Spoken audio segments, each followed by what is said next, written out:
हाय दोस्तों, नमस्कार। मैं राकेश कुमार यादव, आप सभी दोस्तों का हमदर्द, आप सभी दोस्तों का मित्र, आप सभी दोस्तों का भाई। इस बिज़नेस को मैं तकरीबन 4 से 5 साल से कर रहा हूँ सर, और मैं आपको बता दूँ बहुत ही आनंद आ रहा है, बहुत ही आनंद आ रहा है। और एक कहीं ना कहीं आप सुने होंगे, पढ़े होंगे, छोटी सोच और पैर की मोच कभी ज़िंदगी में आगे नहीं जाने देती है। तो कभी भी सोचे, बड़ा करें। बड़ा सोचने से बड़ा हो सकता है सर, लेकिन उसके साथ साथ बड़ा करना भी बहुत ज़्यादा ज़रूरी है। तो कभी भी ज़िंदगी में गोल सेट करें तो बड़ी बड़ी गोल सेट करें, और बड़ी गोल को पूरा करने के लिए, अचीवमेंट करने के लिए पहले छोटी छोटी स्टेप पे पूरा करना पड़ता है।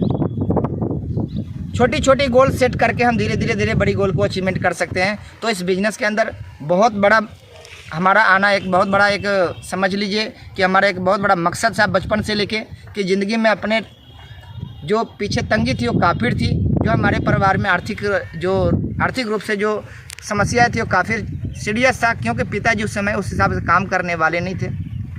लेकिन इस बिज़नेस में जब आया ना सर, तो एक मौका मिला और महसूस हुआ कि ज़िंदगी में क्या मैं ऐसे बन सकता हूँ, इस तरह का बन सकता हूँ, क्या इस तरह का लाइफ स्टाइल हो सकती है, क्या मैं ऐसा सोचता था कभी कभी।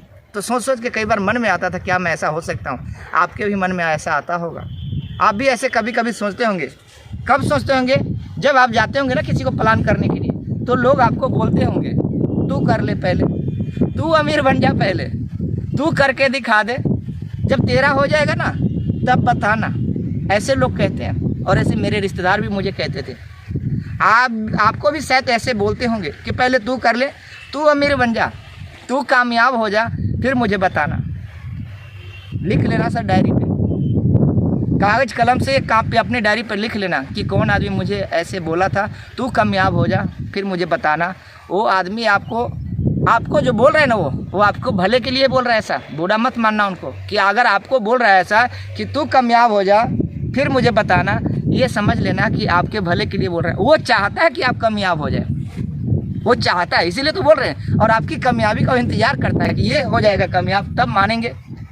ध्यान रखना सर, यहाँ पे उतारना, कापी कलम पे तो उतारना, पर दिल पे उतारना कि ये हम इसको बोले थे कि कामयाब हो जाओगे तब बताना। और आप अपने लक्ष्य की तरफ काम करना चालू कर दो सर। इस बिजनेस के अंदर मैं आपको बता दूं, कोई पढ़ा लिखा, गरीब अमीर, कोई ड्राइवर मजदूर, हर एक प्रोफेशन से लोग कामयाब हो सकते हैं। ऐसा नहीं है कि मेरे जैसे लोग ही कामयाब हो सकते हैं। मैं आपको बता दूं सर, इस बिज़नेस के अंदर हमने बहुत ऐसे दोस्तों को देखा जो नहीं पढ़े लिखे हैं, वो भी इस बिज़नेस के अंदर लाखों रुपए की इनकम को ले रहे हैं। चलिए, किसी कारण बस हम पढ़ाई लिखाई कम कर पाए, लेकिन इस बिज़नेस के अंदर जब आया ना सर, तो पढ़ाई लिखाई करने वाले के साथ बैठने का, बातें करने का मौका मिलता है। और आप भी ऐसा कर सकते हैं। कहते हैं पढ़ा लिखा होना जरूरी नहीं है, लेकिन लगातार पढ़ते लिखते रहना जरूरी है। ये बिज़नेस आपको सब कुछ सिखा सकती है जो आपको ज़िंदगी में कमी रह गया। तो ध्यान रहे, जो आपको कहीं ना कहीं जो फील्ड में जाते हैं और छोटी छोटी बातों पे जो आपको लगता है चैलेंज, और हाथ बातें घर पे थाके हारे बैठ जाते हैं, कभी ऐसा मत करना। फिर उठना और फिर सफर में चल देना। कभी पीछे मुड़ के मत देखना। पीछे मुड़ने वाले कभी ज़िंदगी में आगे नहीं जाता सर, पीछे मुड़ने वाले कभी ज़िंदगी में आगे नहीं जाता है। अगर आप सफ़र पे चले हैं तो लगातार अपनी चलते एक दिन आपकी मंजिल आपके करीब होगा। तरीके से अपलाइन के गाइडलाइन में रह के, सही अपलाइन के गाइडलाइन में रह के, रूलों को फॉलो करके, सिस्टम का जो रूल है उन रूलों को फॉलो करके, 100% प्रोडक्ट यूज करके, प्रोडक्ट की गुणवत्ता को समझ के, अपनी पर्सनालिटी को चेंज करके, अपनी स्किल को बदल के आप सफल हो सकते हैं। दुनिया का